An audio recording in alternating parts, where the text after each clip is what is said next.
जय हिंद। आज हम लोग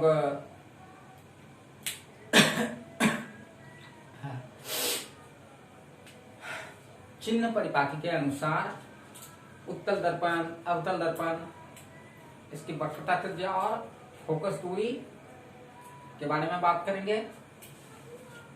तो हम लोग लिख लेंगे चिन्ह परिपाटी के अनुसार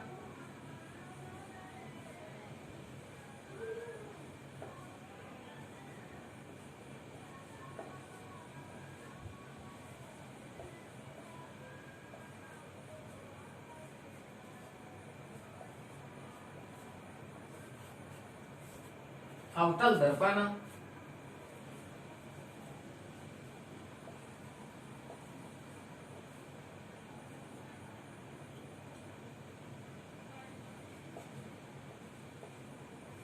की वक्रता त्रिज्या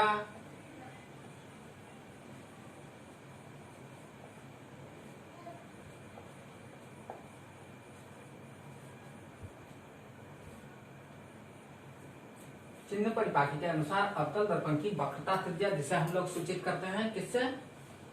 बड़ी आर से। वक्रता त्रिज्या आर तथा फोकस दूरी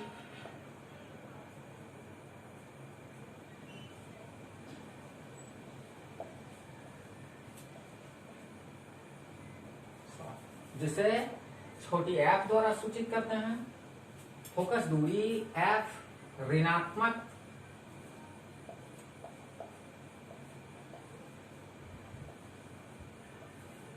होती है।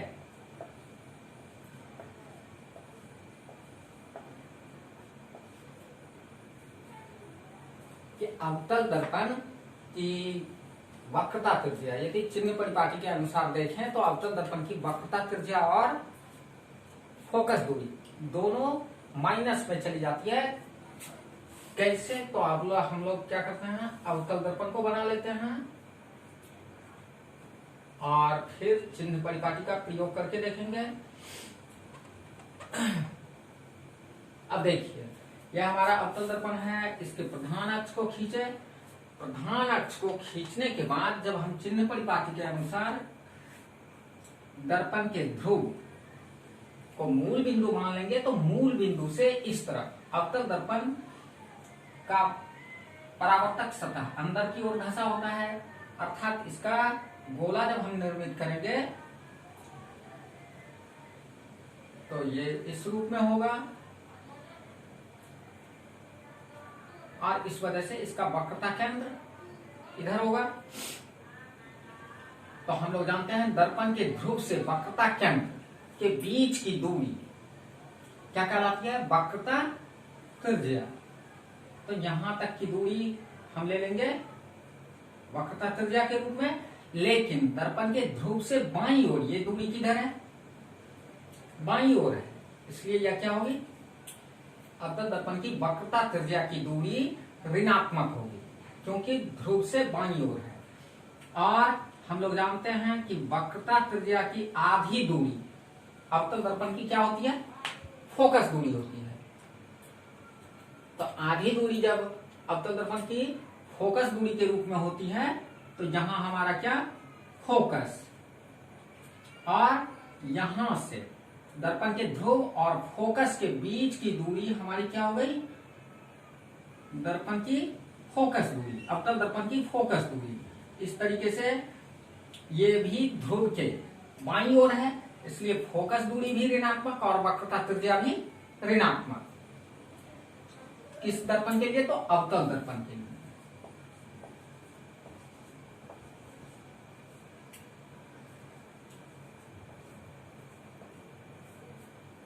अवतल दर्पण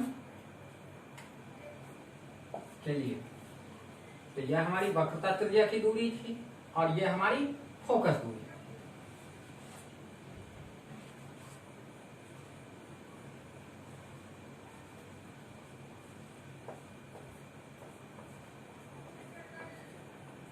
वक्रता त्रिज्या माइनस ऋणात्मक मान लेंगे। और यह हमारी फोकस दूरी।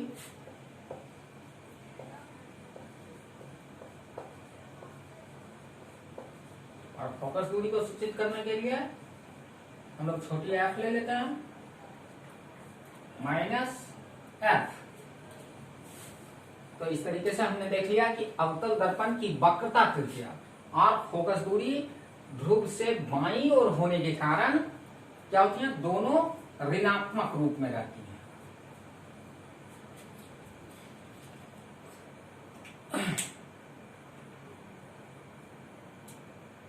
अब हम लोग उत्तल दर्पण के चिन्ह परिपाटी के अनुसार उत्तल दर्पण की फोकस दूरी, उसकी वक्रता त्रिज्या, उसके बारे में भी लिखेंगे कि वो ऋणात्मक होगा या धनात्मक होगा, तो उसके बारे में लिख लेंगे।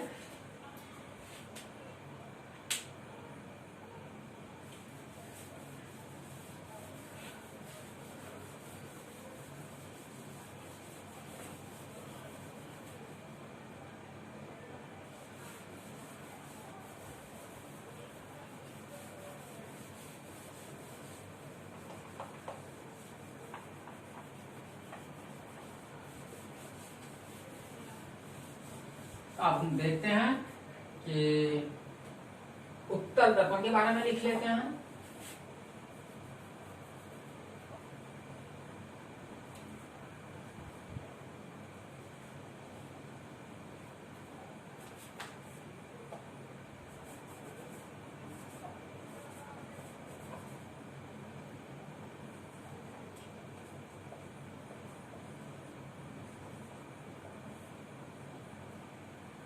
चिन्ह परिपाटी के अनुसार उत्तल दर्पण की वक्रता त्रिज्या तथा फोकस दूरी एफ, वक्रता त्रिज्या आर और फोकस दूरी एफ धनात्मक होती है। इसे भी चित्रात्मक रूप में हम लोग प्रस्तुत कर सकते हैं। तो अभी देखिए हम लोग क्या करते हैं, एक उत्तल दर्पण बनाएंगे।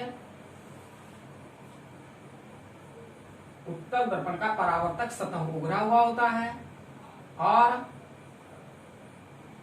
रचित किया हुआ सतह धंसा हुआ होता है।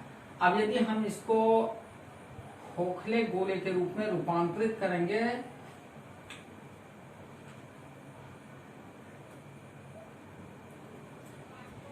तो इसके वक्र होने का बिंदु किस तरफ, यहां यदि हम दर्पण का पहले प्रधान अक्ष खींच देते हैं तो ये दर्पण का ध्रुव और इसके वक्र होने की जो ज्यामितीय आकृति है इस तरफ है, तो इसका वक्रता केंद्र ध्रुव के दाईं ओर है और ध्रुव के दाईं ओर की सभी स्थितियों को हम लोग किस रूप में, धनात्मक रूप में लेते हैं। तो हमारा उत्तल दर्पण का वक्रता केंद्र किस ओर हो गया, ध्रुव से दाईं ओर।